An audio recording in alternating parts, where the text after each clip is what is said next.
just never know what you're going to see on the Bay Circuit Trail in Massachusetts. Unusual creatures, beautiful sights, and people caring for the earth. This is show number 5 of Environmental Awakening. We're going to meet a man who many people credit with bringing the Bay Circuit Trail back to life after nearly a century of dreams and plans. And we're going to meet an Abington gardener who's going to show us how our backyards could be the supermarkets of the future. And how does one of these help us with our fossil fuel dilemma? This is Environmental Awakening.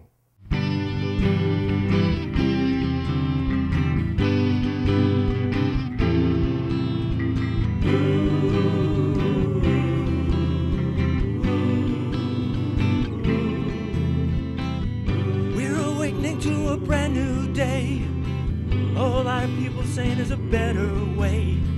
Rejoice, be glad, let your heart sing, 'cause we know we can fix this thing. Environmental awakening. Environmental awakening. Environmental awakening.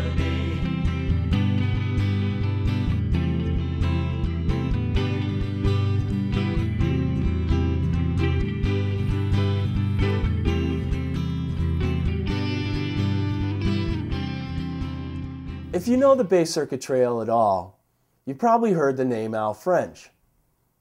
Marilyn and I heard his name mentioned up and down the trail as we videotaped segments for this series. And of course the question popped into my head, what makes a man stick out like this? Gives him the ability to reach people so deeply. And I was surprised to find the answer is so simple. This is day 5 of the Bay Circuit Trail hike. Come on along and help me sing this song where the adventure grew. That's me and you, and the whole world too.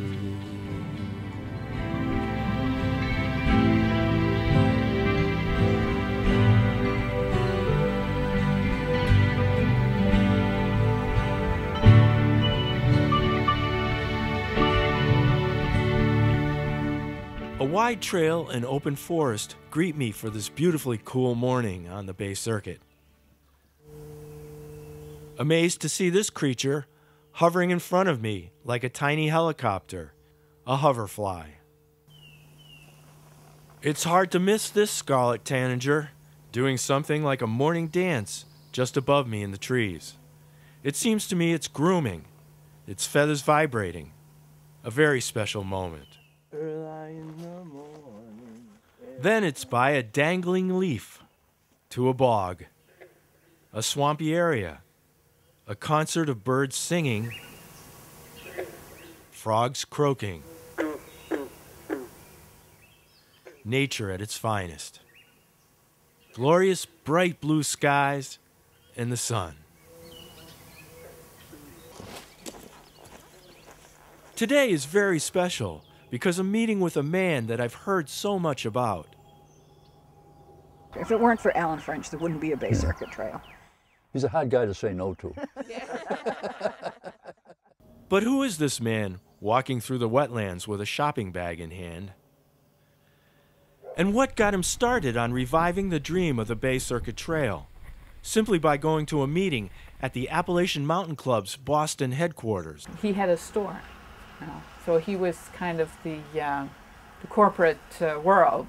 He was representing the corporate world, and they were talking about doing a trek, and he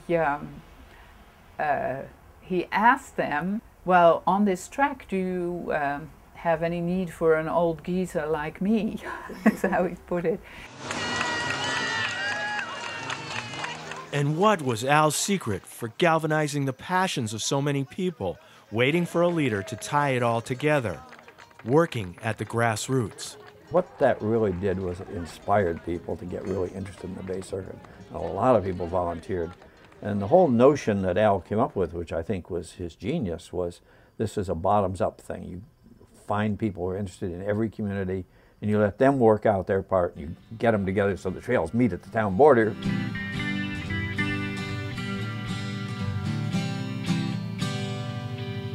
The state was running it sort of as a zoning question where they would try to get all the towns in the Bay Circuit to do their master planning for buying up land and so forth.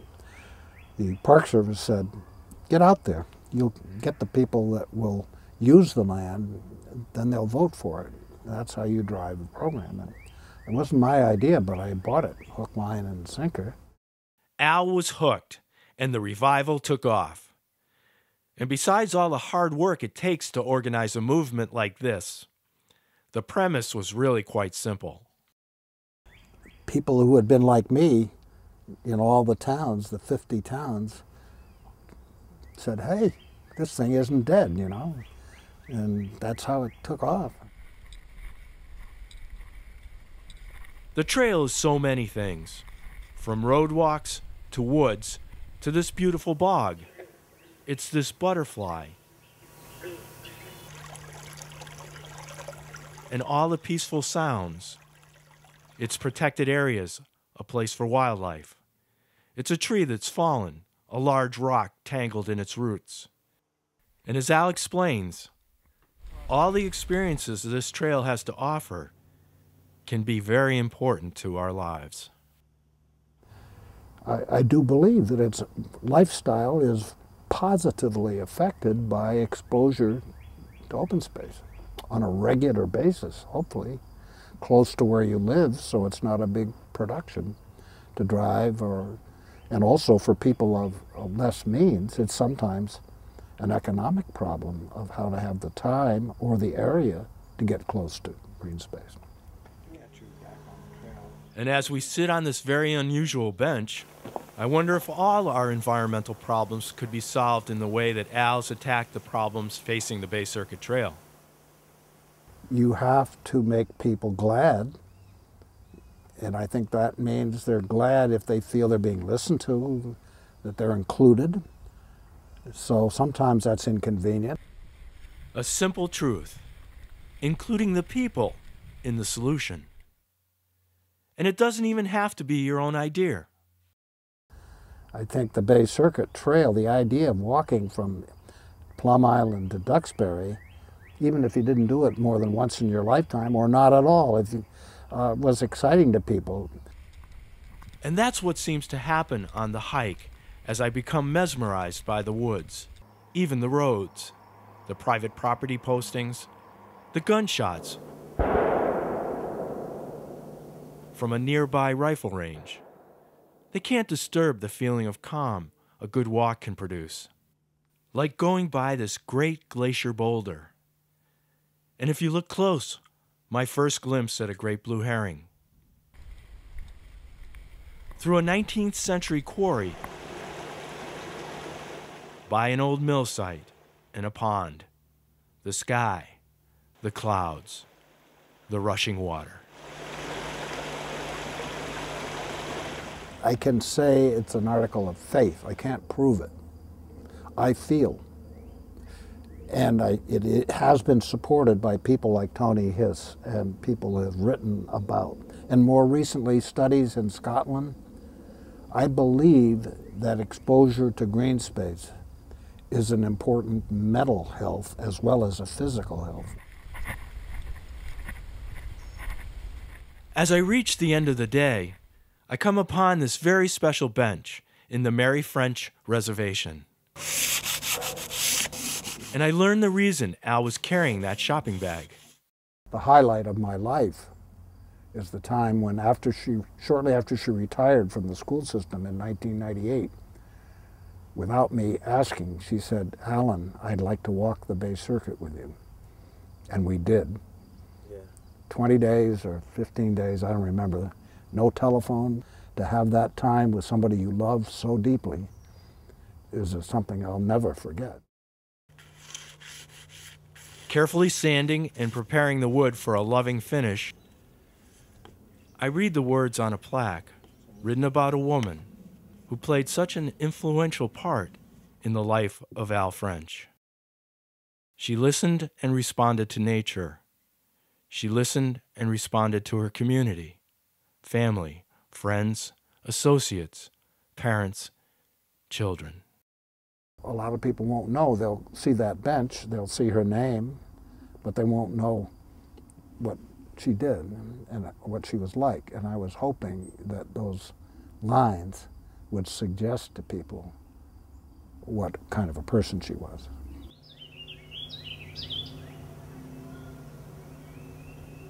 So the day ends, following the footsteps of a living legend. I can't help notice, in the most beautiful wetlands, one purple iris by Mary's Bench.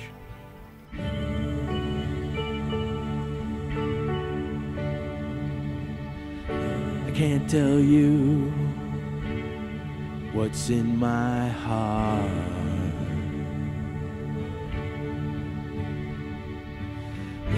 I can't tell you what's in my soul.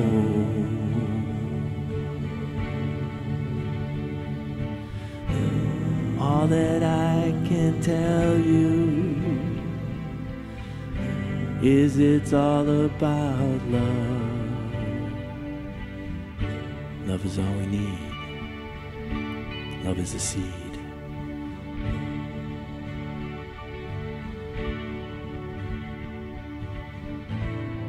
Come hike the trail with me, and maybe we'll start to see that all we really need is love. Now, we all have our talents and abilities. Some will become more meaningful as sustainability becomes a necessity rather than an ideal. You've heard the saying, man does not live by bread alone, but it's equally true that we won't have a quality of life unless we enjoy the fruits of our labors. Abington gardener Bill Davis has learned this secret, and he's sharing his gardening tips with us. Tip number 1, life is good, so why not enjoy it? Bill Davis is a gardener in town, and he's definitely got a green thumb. And in this segment, he's going to share a trade secret with you that will help enrich your garden's soil. Yeah, we're going to mix up this stuff. Look at this stuff. Look how nice that stuff is, you know. It's so good. This is the stuff that feeds the plants. 4 ingredients enrich the soil in Bill's garden: compost, peat moss, wood ash, and lime. But before we start planting, we need a plan. So I'm setting myself up a game plan here. I know what my vegetables look like, but I use different varieties of tomatoes. I use different varieties of zucchini. So I might know it's zucchini, but I'm not sure what type it is. This plan helps Bill identify his varieties. Next, we learn that soaking our seeds overnight helps them to germinate. Let's show you how much they swell up. It's swelled up twice the size. Here's a wax bean that I soaked, and here's one that hasn't been soaked. Now that the bean seeds are soaked, it's time to put them in the soil. Make a little line. Open up a little bit deeper. Your seed packages will tell you how far to space it apart, how deep to go. So I'm going to space these about an inch apart. Cover them back up. Pat it down. The green beans get a little more space. Some seeds won't germinate and pop up. I take an area and just put a whole bunch together in one spot, cover it up, and that way if any of these don't pop up, you can pull out these and stick them into the voided spots there. Nice worm.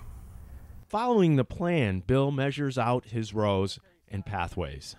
Take a straight line going across the garden. Hey, how does your garden grow? Hey, how does your garden grow? Hey, now we're gardening with Bill. Straight lines and creative use of materials are used to grow cucumbers. Now this is sidewalk reinforcement bar.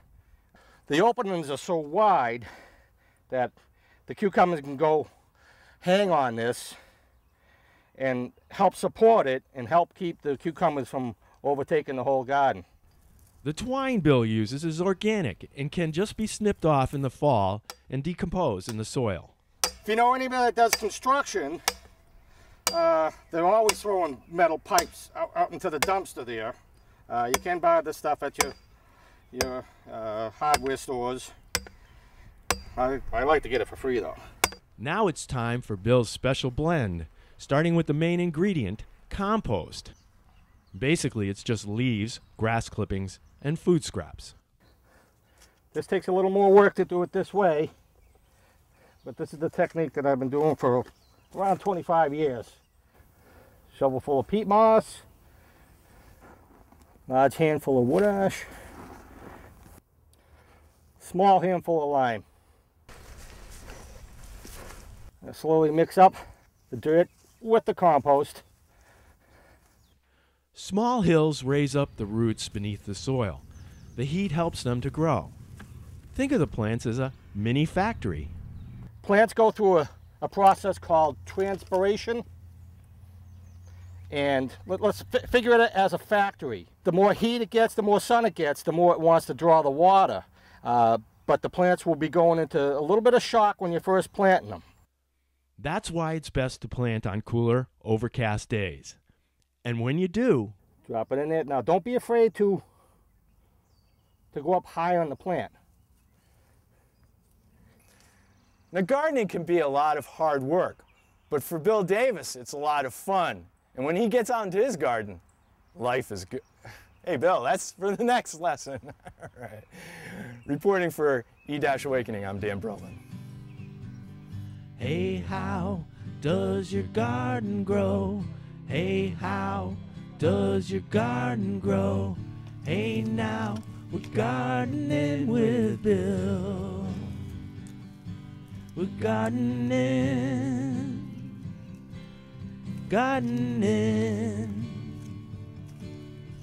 with Bill. As we speed down the highways of life, snapping back and forth between our gas pedals and brakes, maybe it's time to take a break and grab one of these. A common ordinary egg. Maybe this common ordinary egg can teach us a lesson about our fossil fuelishness. How is this egg going to help us save gas? I'm Dan Broman, and I've been using this idea to save money. All I'm going to do is tape the egg to the bottom of my foot. The trick is to drive using your gas and brake pedals without breaking the egg. Oh. That was just an example. I'm not really using an egg. I'm using this idea to drive gently, using the gas and brake pedals as if I had an egg taped to the bottom of my foot. Part of driving gently is accelerating slowly and going easy on the brakes. The Prius has a nice feature where it shows you how much gas you're consuming. My goal is to keep it around 60 miles per gallon. This can also be a fun, stressless way to drive. Safety is most important. I drive the posted speed in the right-hand lane, and I'm always aware of the traffic that's around me. Driving fast and quick stops is a waste of gas. Using your brakes less and accelerating slowly really saves gas. Driving is a science. How much momentum is lost when you brake, how much energy is needed to get back up to that speed, but ultimately it's about conserving our resources. There are a lot of good reasons to drive gently. Using the egg and driving idea works for me. Of course, safety is my top priority. Driving in the egg is so much fun. All you have to do is strap an egg to the bottom of your foot and you're on the run. We're saving gas. Go ahead and pass. I'm gonna make my money last.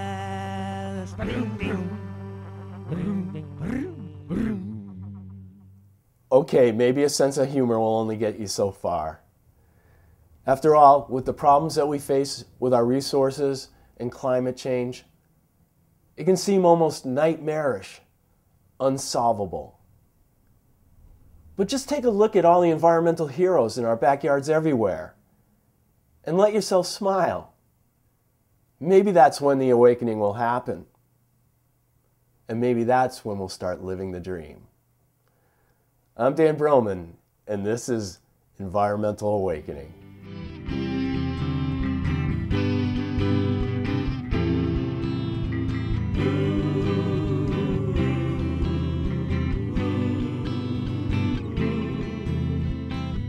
We're awakening to a brand new day.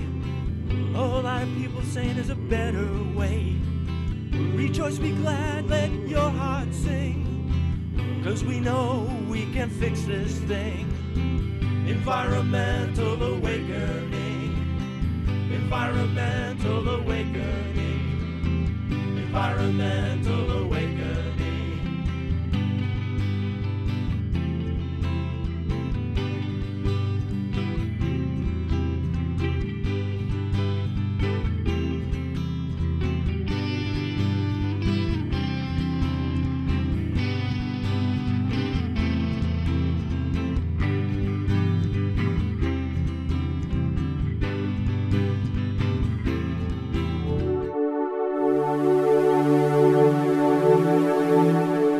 E-Awakening.com is about the environment. It's about people who are making a difference. At E-Awakening.com, our motto is the preservation of nature and the protection of resources. We're awakening to a brand new day.